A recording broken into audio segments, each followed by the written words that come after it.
All right, everybody. Hello, and thank you so much for coming to Louisiana's Old State Capitol. My name is Ashley Shoptaw. I'm the education curator here, and I'm very, very excited about today's event. This is to partner with our wonderful exhibit of the Louisiana Purchase that we will have on display here at the Old State Capitol until Saturday, July 11th. So please tell your friends, tell your family, come back and show it to them if they haven't already seen it. For today's lecture, we have a Baton Rouge favorite. We have Mr. Jay Dardenne, who has a long history of service in Louisiana. He has served as the Secretary of State, and this, of course, is a Secretary of State Museum. He has also served as the Lieutenant Governor. He was the Lieutenant Governor when I first met him about 10 years ago when I was a student worker. And he is involved in multiple cultural and historical associations. You might have seen his talk down at the old governor's mansion at the archives. We are very happy to have him here today to give a talk on the Louisiana Purchase exhibit. Well, thank y'all for coming this afternoon. Appreciate everybody being here. I love this building. I know all of you have probably been here before, but there's so much rich history in this building. Where you're sitting is where 129 delegates to the secession convention voted to secede from the Union in 1861. It's where Huey Long was impeached by the House of Representatives in this room after a fistfight broke out on the floor of the House of Representatives. It's where he was not convicted in the Senate across the hall, but it just speaks to the great history of Louisiana. And I know I saw Carol Haas here. Carol's written a great book about the old state capitol that's still available. It talks about the rich history and everything. So I'm going to talk about the Louisiana Purchase this afternoon, but to do that, you can't really talk about the purchase unless you go back a lot further than when the purchase occurred. The history of Louisiana, the territory of Louisiana before it was a state, goes back long before America was even a thought in the minds of the colonists in the northeast part of what is now America. So to fully understand how the Louisiana Purchase happened, why the Louisiana Purchase happened, you really need to go back further. And I'm going to take you back a little further. And it just so happens to be the subject matter of the documentary that I did with Louisiana Public Broadcasting. And shameless plug, there is a book that accompanies the documentary that's on sale outside. I don't get any of the proceeds, but the Friends of LPB get all the money. It's $60. It's a great gift if you'd like to have a copy. Someone from Friends of LPB is here selling them this afternoon. But I want to start by showing you the first 2 minutes of that 4-hour documentary because it really sets the stage for what I'm going to talk about. And if you've seen the documentary, you'll recognize this. If you haven't seen the documentary, you can now say that you've seen 2 minutes of the 4-hour documentary that we're going to show right now, Ashley.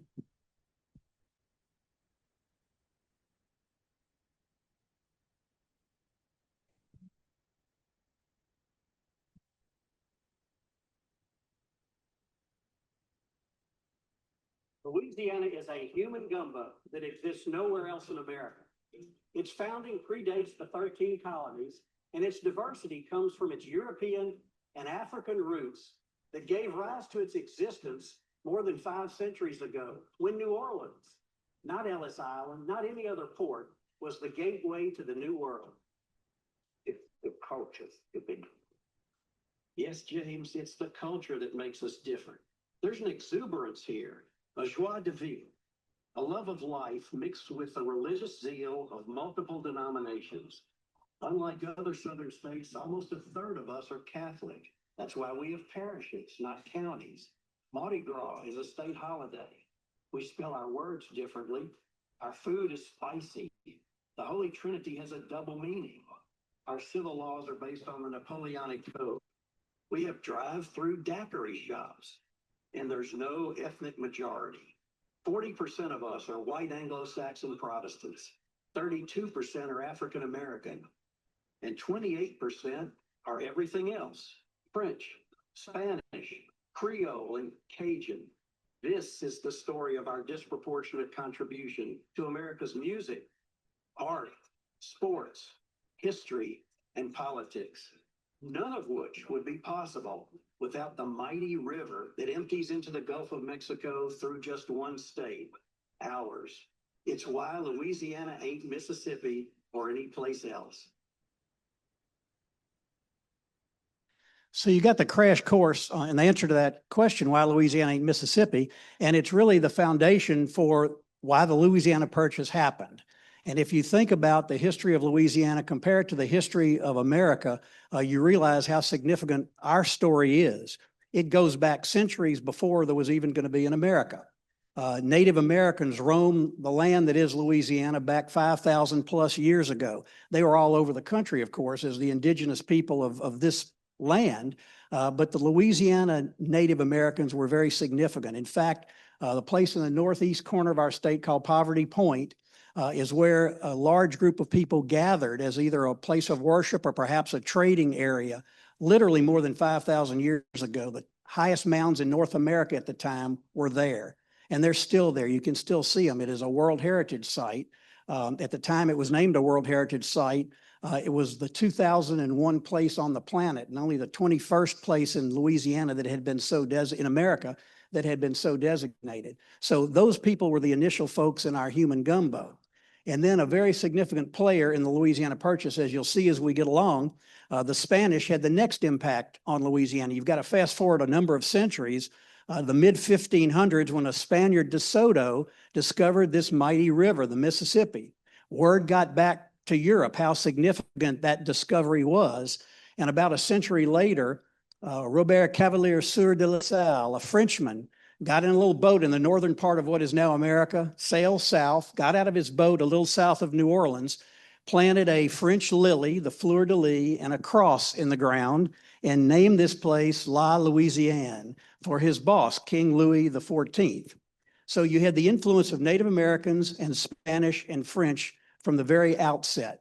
Now, if you remember, the Spanish influence and the French influence was driven by their Catholicism. They were evangelizing their religion, and they wanted to make certain that they came and really converted these indigenous people, these savages that were running wild in this land, and their mission was to evangelize. In this slide you see kind of depicts this. This is a painting from the mid-1800s or so that allegedly depicts what it looked like when Robert Cavelier Sieur de La Salle landed. This is La Salle right here. And what's very significant, of course, is you see the Native Americans around him, but most importantly, right next to him is the Catholic priest that was accompanying him on the trip. So it was very significant to both the French and the Spanish that that happened. And that's a real story of Louisiana, as you'll see as we go forward, is the rich Catholic tradition that we have in Louisiana that you simply don't find in other southern states to the degree that you find here. Ashley, let's look at that next map. Now, this kind of puts in perspective, this is, whoops, I closed it off because I closed this. Did I mess everything up? I'm sorry.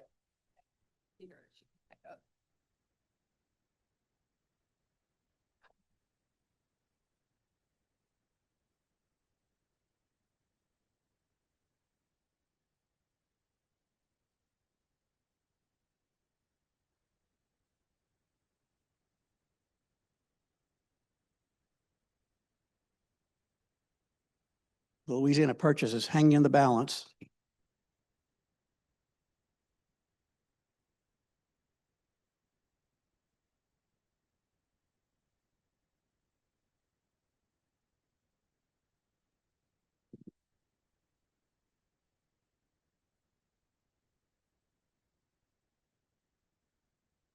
You want to play with it in there?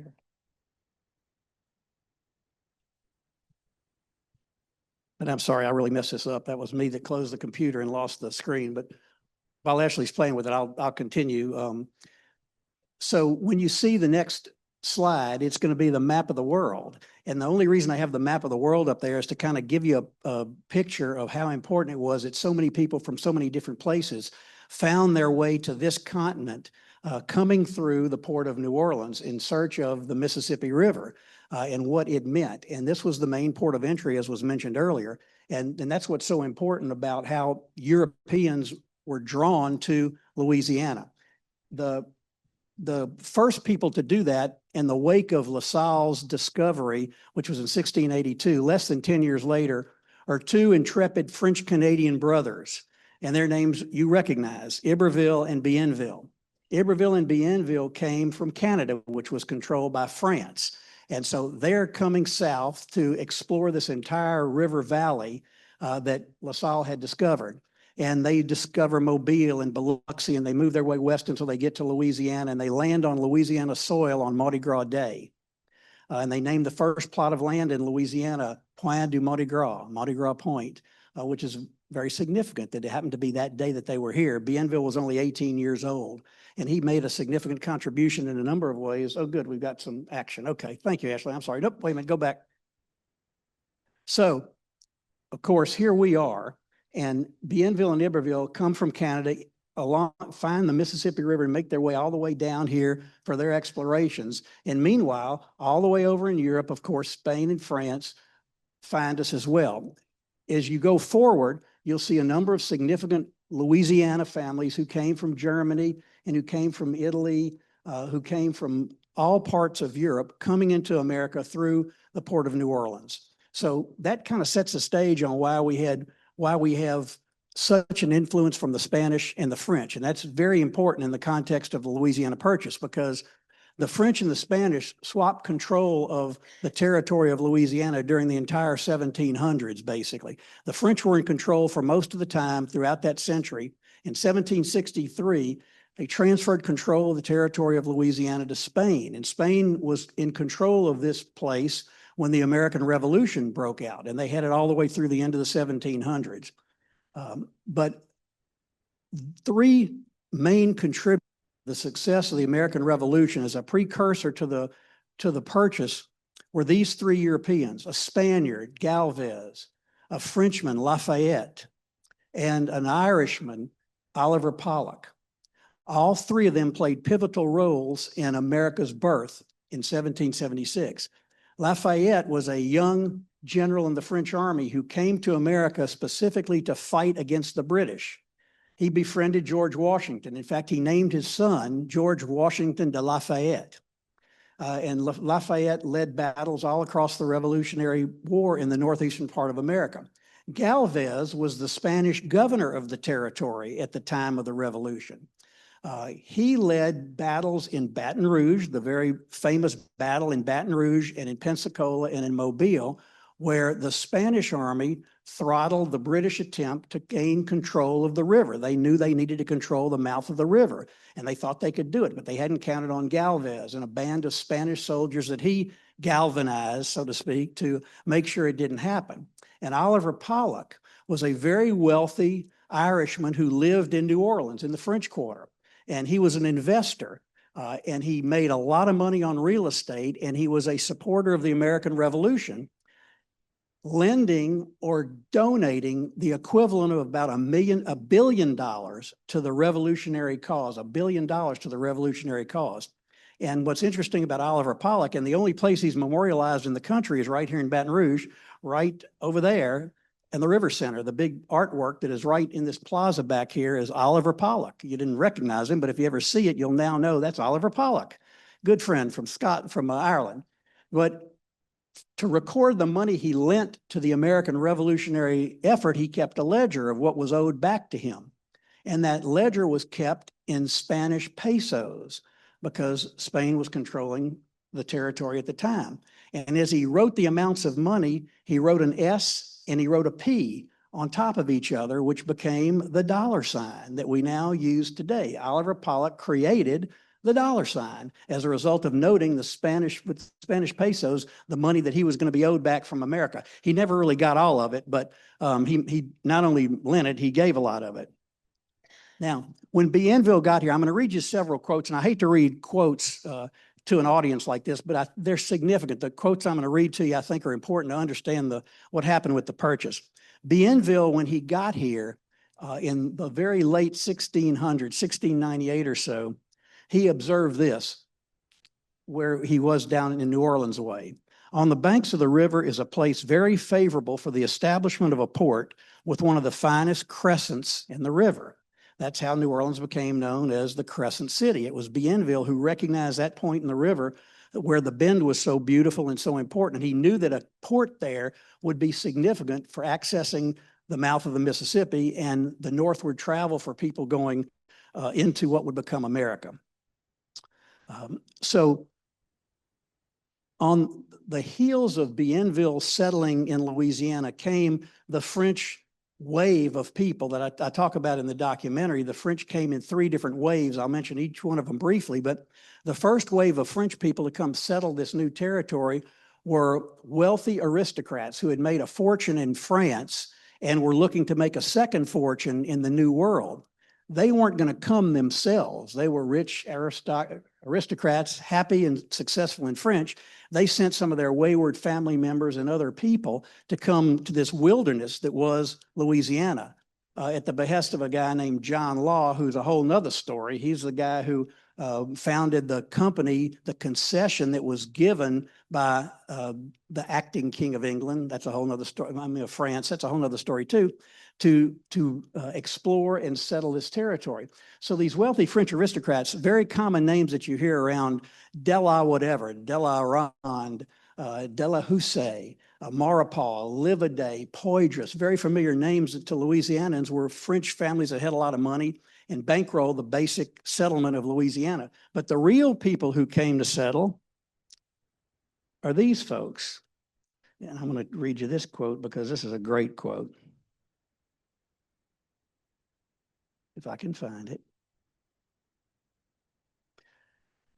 This is what they did to populate Louisiana. They ransacked jails and hospitals looking for incorrigibles and those with social ills, disorderly soldiers, black sheep of distinguished families, paupers, prostitutes, political suspects, friendless strangers, and unsophisticated peasants.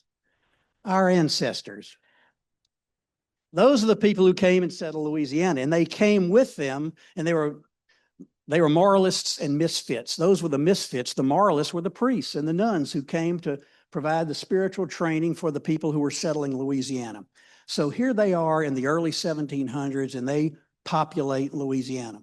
Followed throughout the rest of that century, first by the Acadian people, who had been in Nova Scotia, got run off when the British won the French and Indian War, found their way to Louisiana and settled here as well. And then a third group of French people who started in France but didn't come directly from France.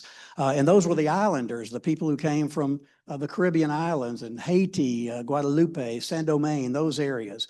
3 waves of French people coming here throughout the 1700s that locked down America as a French Catholic settlement. Meanwhile, Spain has a natural attraction to Louisiana. They control Tejas to our west. They control Florida to our east. They control Mexico to our south. So they literally have a semicircle around the New World, and the New World at that time being the territory of Louisiana. So they too have an interest in being here, and they come, and they also bring their Catholic faith as well. So France and Spain kind of battle back and forth during the 1700s as to who's going to be in control here. But there was always a common enemy, and that common enemy was the British. And they became the same common enemy that our forefathers in New England fought for our independence in 1776. So thus you have this coalition of French and Spanish and Americans to be who are going to always be doing battle with the British. And that's precisely what happened. And those folks led to what would eventually become the Louisiana Purchase, which I will get to shortly. So while all this was happening in the southern part of the Northern Hemisphere, in the 1600s, here come the people that we always learn about in school, the Pilgrims and the people who settled the 13 colonies. They're coming in the 1600s and the early 1700s, but they're all up in the northeastern part of America. They don't have access to the rest of what would become America. They don't have access to the Mississippi River, but they settle there, and that's where the seeds of the revolution obviously were formed, not realizing they were going to get assistance from the French and the Spanish, who had already gotten a foothold here in the territory of Louisiana in the South.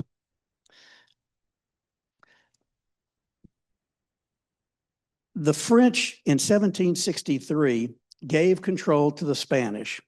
And oddly enough, the first Spanish governor was a mercenary who was an Irishman. a guy named O'Reilly. But soon afterwards, Galvez and others followed as Spanish governors. And during the Spanish rule came 1776, obviously. And so Spain is in control at the time down here. I've mentioned the three people who were so significant in the revolution, but when the revolution ended, America is formed. Latter part of the 1700s, we're forming America along the eastern coast.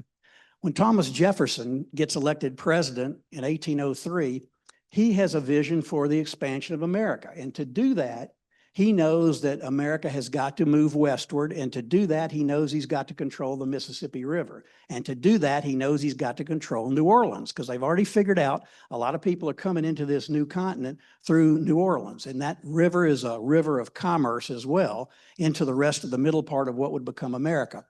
So Jefferson makes up his mind that it is important for America to own New Orleans. So that was the mission at the outset. 1803, Thomas Jefferson wants to own New Orleans.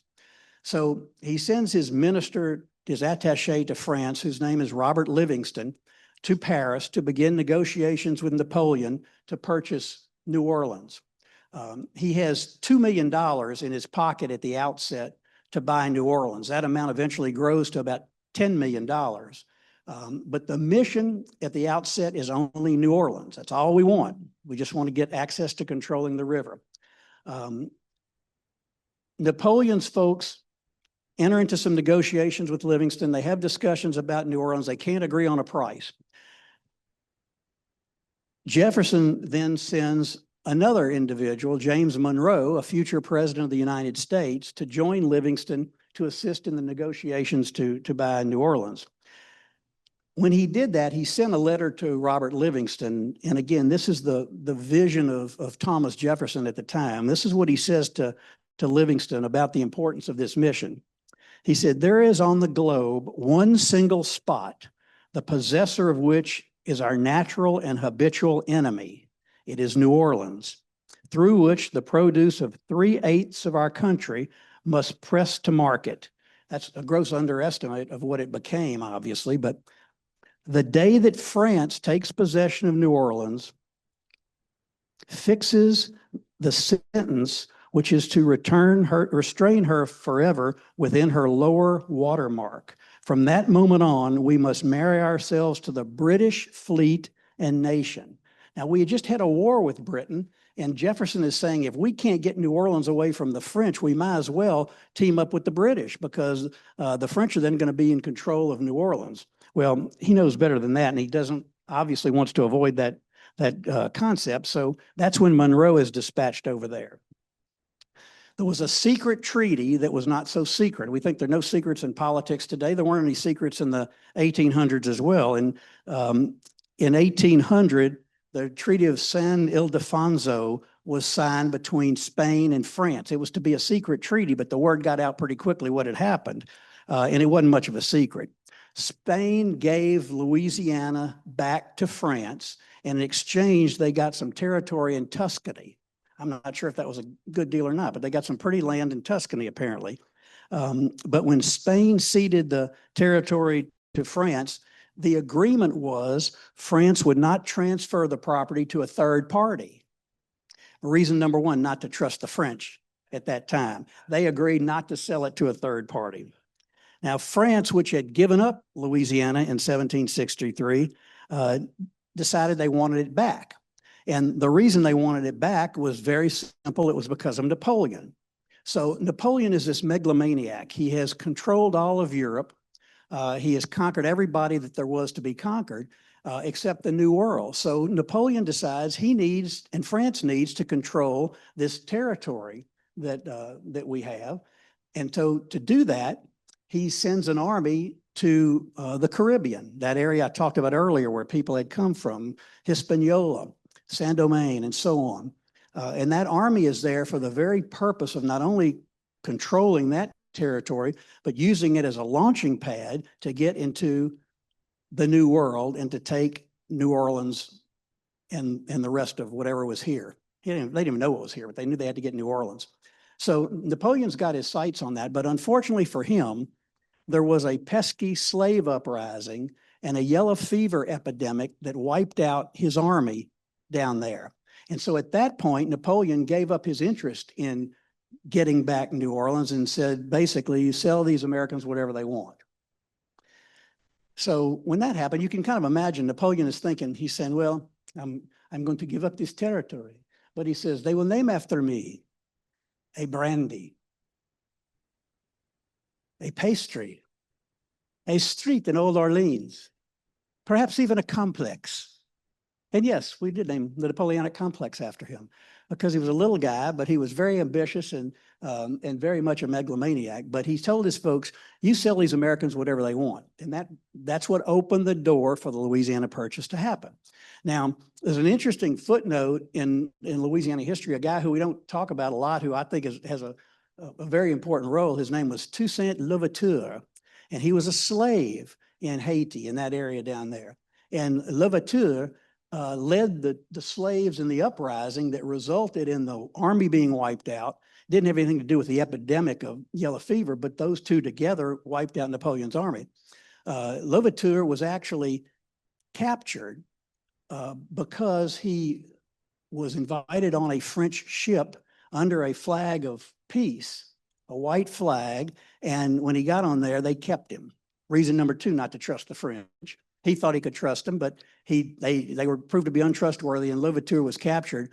But it didn't put an end to the uprising. The people who believed in the effort he had led continued doing what they're doing. And had that not happened, who knows if the Louisiana Purchase would have happened, because had Napoleon been able to maintain his army there and invade, he was going to win. He was going to have enough numbers to be able to control this territory, because America wasn't interested in it at that point. They just were interested in the northeastern part of what is now America. So you never know. But Louverture was a key player who doesn't, in my view, get enough attention for the role he played in making certain that the Louisiana Purchase could happen. Okay, so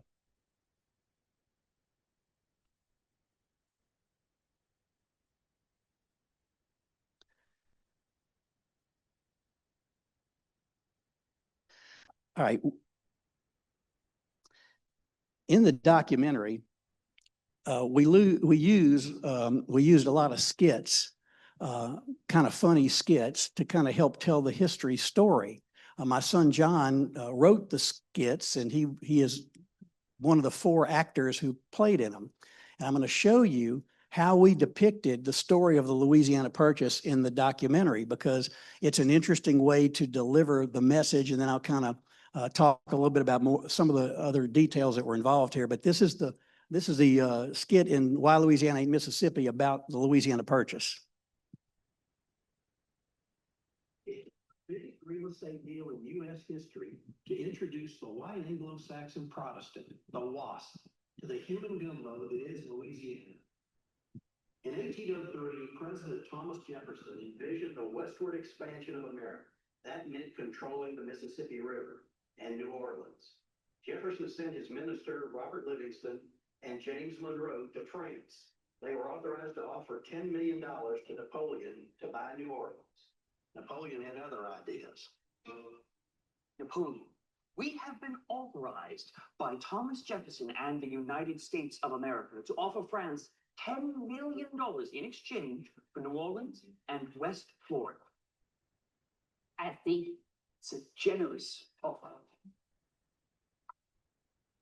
Much for all of Louisiana. What? The entire territory.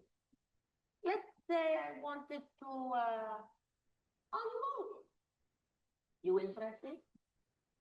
Mr. Bonaparte. Can I call you Mr. Bonaparte? No. Okay, Napoleon. We're here to make a small purchase. No. Tiny. Tiny?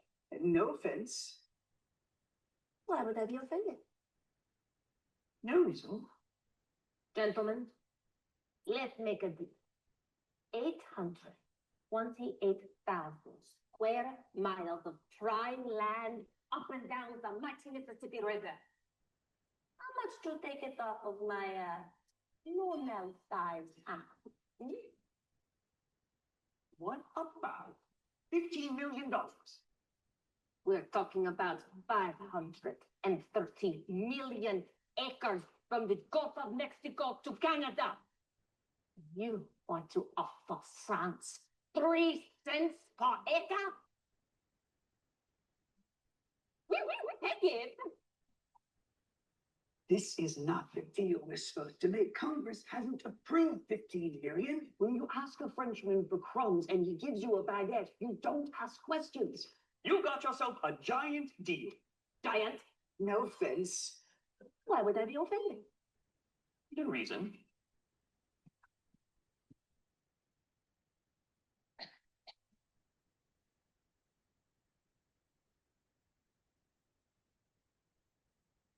The new world is very brutal. Yellow fever, labor pricing, the kids. Stalker. I have given England a right. So there are several. York, largest city in the country. The sale occurred on April 30, 1803, but the actual transfer took place right here in the Cabildo a few months later. Now, we don't call this the American Purchase or the Jefferson Purchase. We call it the Louisiana Purchase. That's what America wanted. That's what America needed. That's what America got. Okay, so there are several problems with the Louisiana Purchase, and you heard some of it right there. America spent almost $16 million to buy all or part of what would become 15 states in America. They spent that money that they didn't have. There was no authority to act by either Napoleon or Jefferson without the authority of their respective legislative bodies, but they did it anyway. Very importantly, there was no property description. Nobody knew what they were buying. Nobody knew what they were selling. America borrowed the money, the additional money that they needed from Great Britain. Napoleon used the proceeds of the sale to wage war against the lender. But nonetheless, the Louisiana Purchase happens. Now, Napoleon knew what he was doing. The comment he made at the end was a little bit of an editorial license. What Napoleon actually said was this: the accession of this territory further strengthens the power of the United States and has just given England a maritime rival that will sooner or later humble her pride. So he knew what was happening. He knew that he was strengthening America by giving them this land. Now, the reason there's no property description is very important, because the area to the west, controlled by Florida, arguably was not included in the purchase. And I'll talk about that in just a second. And the western boundary of what Louisiana clearly was not included in the language of the purchase. So we have a couple of machinations that have to happen here before Louisiana officially becomes a state. There had been efforts to clarify these boundaries because they knew at the time that they had not agreed on exactly what the boundaries were. And America actually thought that they were getting the area that was in Florida, what is known as West Florida. Talleyrand, who was negotiating on behalf of Napoleon, told the Americans this: you have made a noble gesture. You have made a noble bargain for yourselves, and I suppose you will make the most of it. So he was suggesting that Louisiana was going to claim that that land was part of the purchase, which in fact America did. The purchase, as mentioned, was signed in the Cabildo sometime later. April 30th became the date on which it was deemed official. And there was a big pageantry, and you can just kind of picture this because we all know what Jackson Square looks like now. We know where the Cabildo is relative to the church. And just imagine, put yourself back in time in 1803 and imagine what that looked like without all the development that is up and around it now.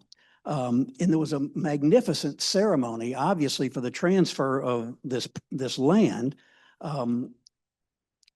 Representing France was its highest ranking officer in Louisiana, Pierre Clément de Lausset. And this is what he said, and this is an interesting commentary back then about Louisiana.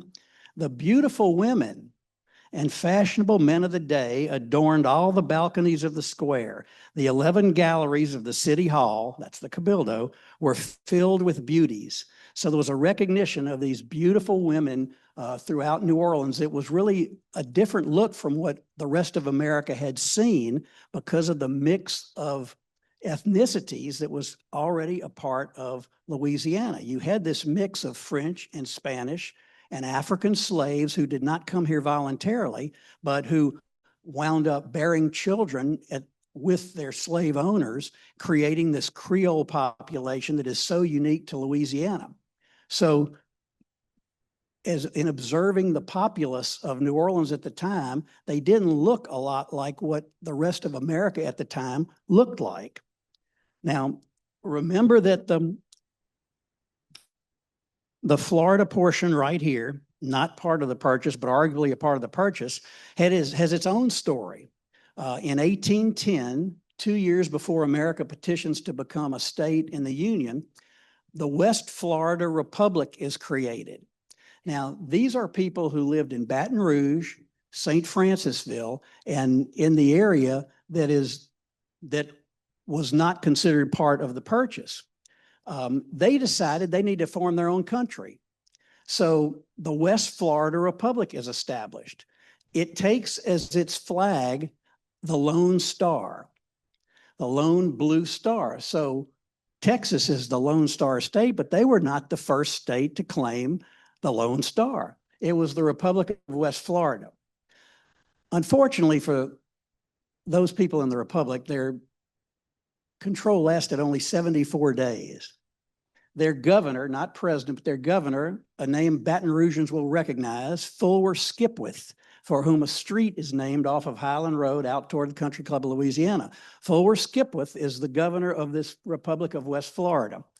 And they basically had a bloodless coup that took control of this area.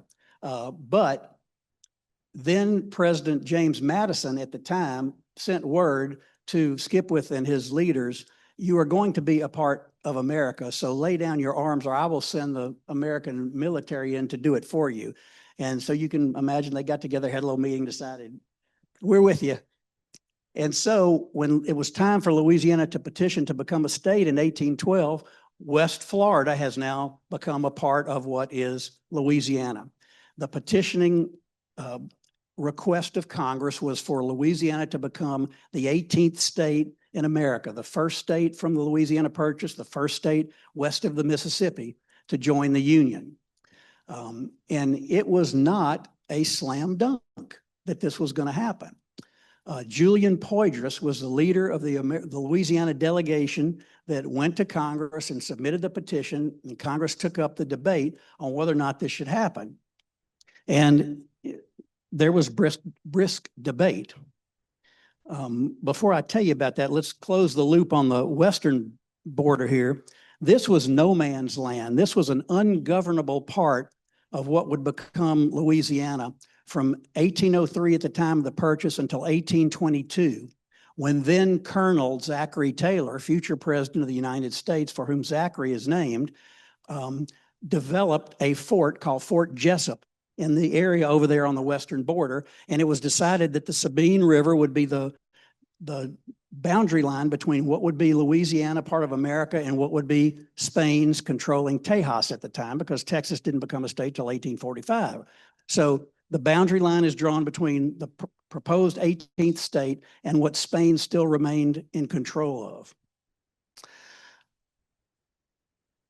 The language of the Louisiana Purchase document that you see signed here in the building today, the language in that document says that all of this territory is to become part of the United States of America. So it foretold the fact that these states or partial states were going to be a part of the purchase. So it was inevitable that the process was going to begin, and Louisiana was the territory to go first. Now, right after the purchase was approved, America divided the territory into two pieces. The territory of Orleans, which was basically Orleans as we know it, the parish of that area today, and everything else, which was known as the territory of Louisiana. So you had two distinct territories, but they were together considered one to be a part of the United States. The congressional debate on this was pretty fierce. Now, if you think about Congress, and I know we don't like to think about Congress, but if you think about Congress at the time, it is comprised of the 13 colonies and the 4 additional states that have become a part of America by then. They were white Anglo-Saxon Protestant men sitting in the United States Congress. They looked at Louisiana. They thought about Louisiana. We looked differently. We had different skin hues and colors and mixtures of people. We practiced a different religion. We spoke different languages. We had just fought a war to get out from under European control a few short decades earlier. Why do we want to let this little sliver of Europe back into the United States of America? A number of arguments were made why it shouldn't happen. First of all, admitting more states would dilute the power of the existing states. We're in control right now. Why would we want to broaden the base and have more people tell us what to do? There were no fixed boundaries. As I mentioned, there was this uncertainty about what Spain was going to continue to control. There were different legal systems. We followed the Napoleonic Code as we still do today, unlike every other state in the Union, which has a common law British background. And this was a unique culture. Already in Louisiana, we had a reputation for violence and gambling and drinking and prostitution, all of which were accepted at the time. And again, the people on the eastern coast looking at this little spot down here saying, why is that going to be a part of who we are? What was also interesting, for the first time, the issue of race became an issue. The issue of slavery became a deciding issue. We're in 1812, we're 50 years before the Civil War. But one of the primary arguments centered around whether Louisiana would enter America as a slave state, having the authority to continue with slavery. Now, there were slaves in the northern part of what is America at the time. It was not the preponderance of legal systems. The states had slowly started disallowing or illegalizing slavery. And they looked at Louisiana and they debated, well, what are we going to do here? You had a number of people who were free people of color making decisions in Louisiana. They had been slaves, but they had either been granted their freedom by their master or they had bought their freedom.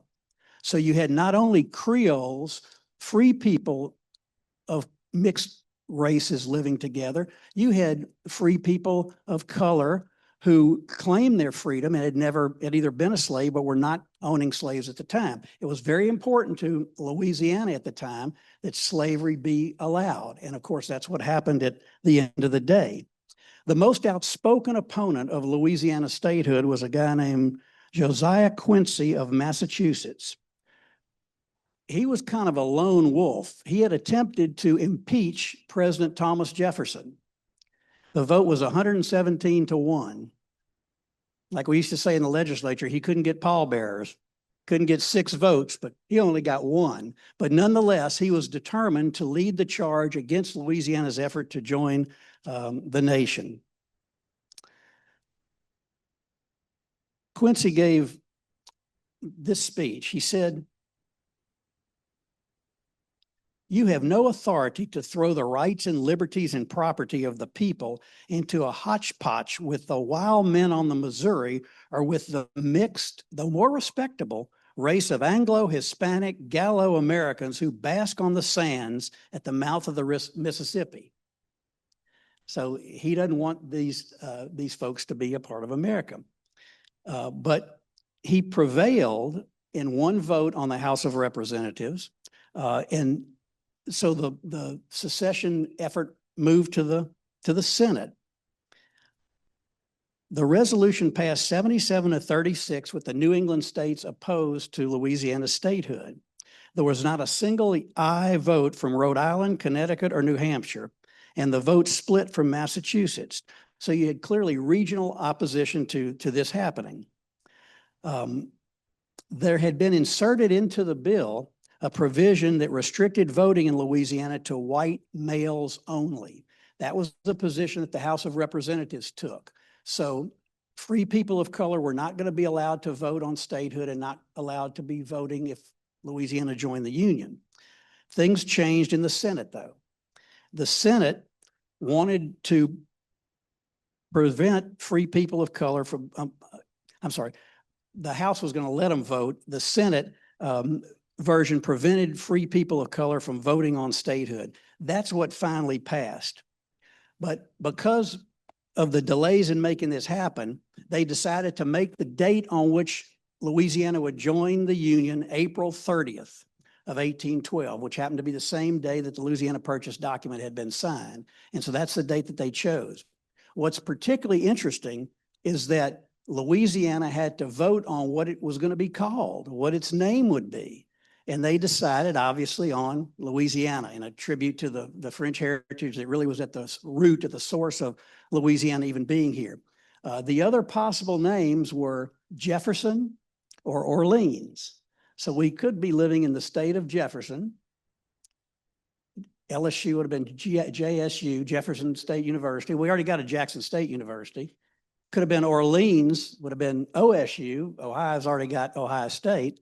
I'm sure that wasn't the reason why they decided on Louisiana, but thank goodness they did. And Louisiana it is, Louisiana State and Louisiana State University. So that's the saga of how we got to be here and how it happened and how important the role of those Europeans who really were the settlers of Louisiana played in making certain that we became a part of America. And it would not have happened, obviously, had not the biggest real estate deal and the best deal of the century had taken place in Paris and inked in New Orleans. So with that, I'll stop, and I'm right on time. And if y'all have some questions about that or anything else, I'll try and answer them. No guarantee I can answer them, but I'll try. Does anyone have any questions? Oh, I have one over here.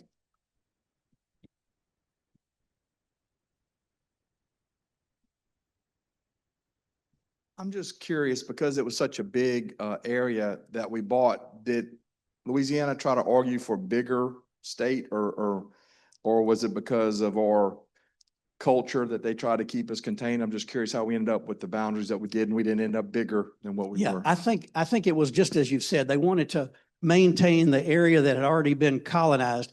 The first settlement in Louisiana was Natchitoches, 1714. New Orleans followed in 1718. So we had already gone as far north as Natchitoches, and the boundary between Louisiana and Arkansas, not sure when exactly that was fixed, but I think the idea was we're going to control what we already control in this area, and we're not going to try and expand any further. I did want to mention two things I didn't really hit very well. We said in the show 3 cents an acre. There's an argument that it was actually 4 cents an acre, but it depends on where the lines were drawn because nobody knew where the boundary was. So it was either 3 cents an acre or 4 cents an acre. No matter how you slice it, it's a heck of a deal. But these are the states. All of Louisiana as we now know it, except for that sliver that was no man's land that came in a little bit later. Arkansas, Iowa, Kansas, Missouri, Nebraska, and Oklahoma, the entirety of those states. So if you've lived there, you have relatives there, you tell them they're only there because of Louisiana. Portions of states, Colorado, east of the Continental Divide, Minnesota, west of the Mississippi, Montana, New Mexico, the northeast part of New Mexico, parts of North and South Dakota, the northernmost part of Texas, and Wyoming east of the Continental Divide. There were also small portions of Alberta and Saskatchewan in Canada that were also part of the deal, little small slivers of it, but they were part of the deal too, but they never became a part of the United States. Yes. Oh, did you have a question? Wait, she's gonna bring you the microphone. Oh, sorry. He's already talking, so. Okay, right. And then I'll go to the far side. Obviously, there was no postal service, no email. I mean, there may have been a postal service, but these communications between France and Spain and the United States and government in Washington, D.C., how long would that take? That there had to have been a spread there. Yeah, it's amazing, isn't it, when you think about this, that these negotiations take place and there is no means of communication. I don't know how long it would take, but just imagine the only way to get a message is by ship traveling between the continents. When the some of the Catholic nuns who came over to provide the spiritual training for the new Louisiana people, Sister Marie Hachard sent a very urgent message back to the church leaders in France. And that message was this: the devil has a vast empire here. But imagine how long that urgent message took to get there. It had to be put on a boat and sent. I mean, there was no means of communicating. Same way between Louisiana and the Northeast. I mean, it's hard to imagine how this happened. I mean, how did all this history take place? I mean, we take so many things for granted today, but you think about how the country was shaped and how we moved westward and how long it took not only to communicate, but also to get from point A to point B. But somehow they did it. I mean, it's a rare bird that I would know today who could live in the frontier days of the 1800s and be successful.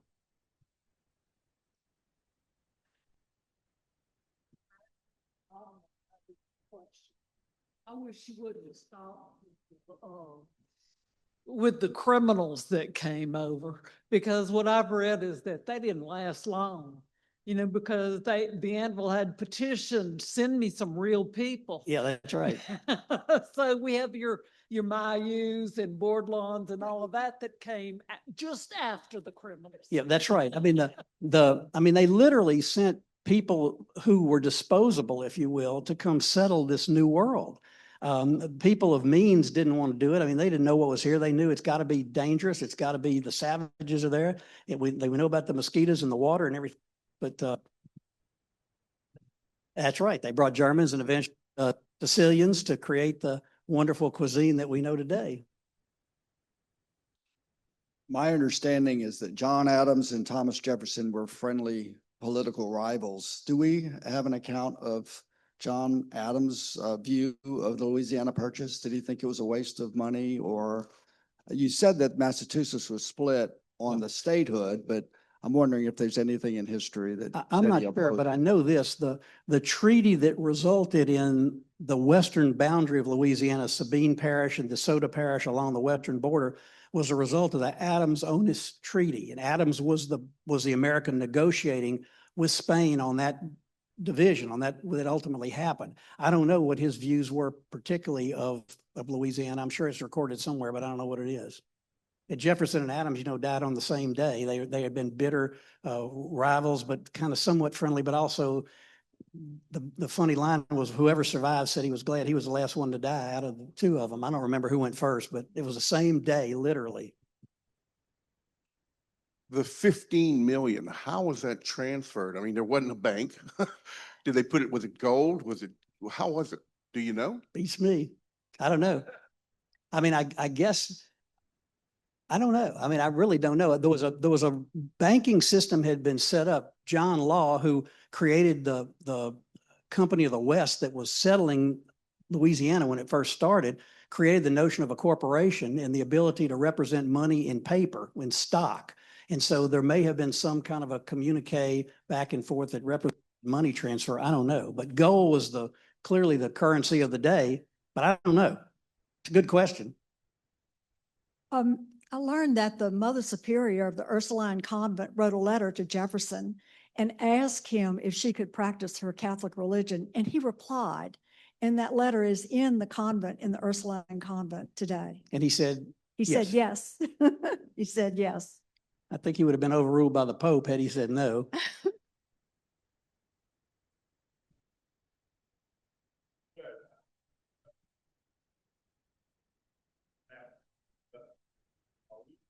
No, that was when Zachary Taylor built Fort Jessup and took over that land that had been known as no man's land, because all the bad guys literally came there because there was no law until the fort got established. And eventually the Adams-Onis Treaty set the Sabine River as the boundary. So Louisiana got those parishes that are along the Sabine River on our side, and Texas got everything on the other side of the Sabine. That was the treaty that fixed that western boundary and made it a part of Louisiana. I don't know. Somebody had to do it. I mean, when all these other states are carved out of the territory, there's no book that says, here's Arkansas, you're going to be Arkansas, you're going to be Colorado, but only this part of Colorado. I mean, there's nothing. The settlers as you know, what happened, Jefferson's dream came true. America started moving westward. And Lewis and Clark went out there and started figuring out where land would be. People started moving west and they homesteaded and they said, this is my land. And sooner or later, there were enough to make a town, and sooner or later, they did enough to make a state. No.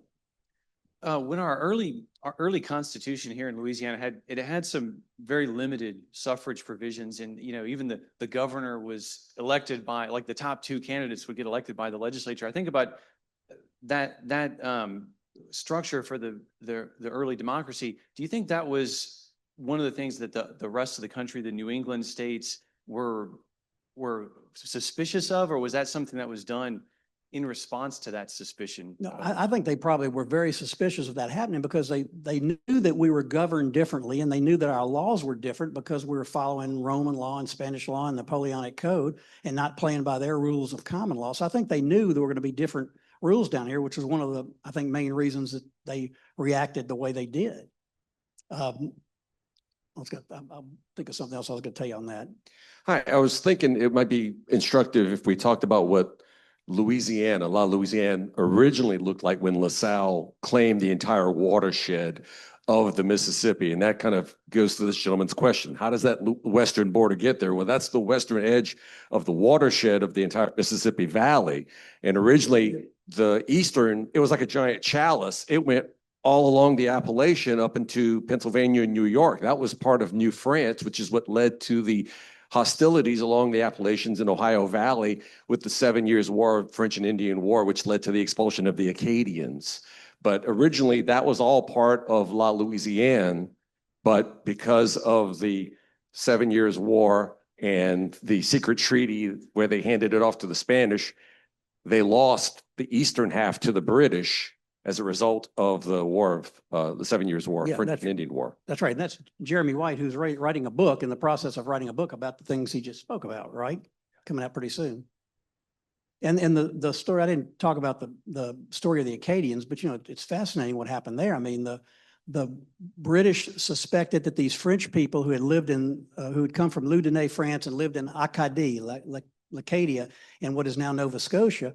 And they knew, or they suspected, and they knew the French had sided with the other team during the war. So when the war ended, the British basically said to these French Catholic people, you are going to renounce your French citizenship and swear allegiance to the King or Queen of England, and you're going to become members of the Church of England.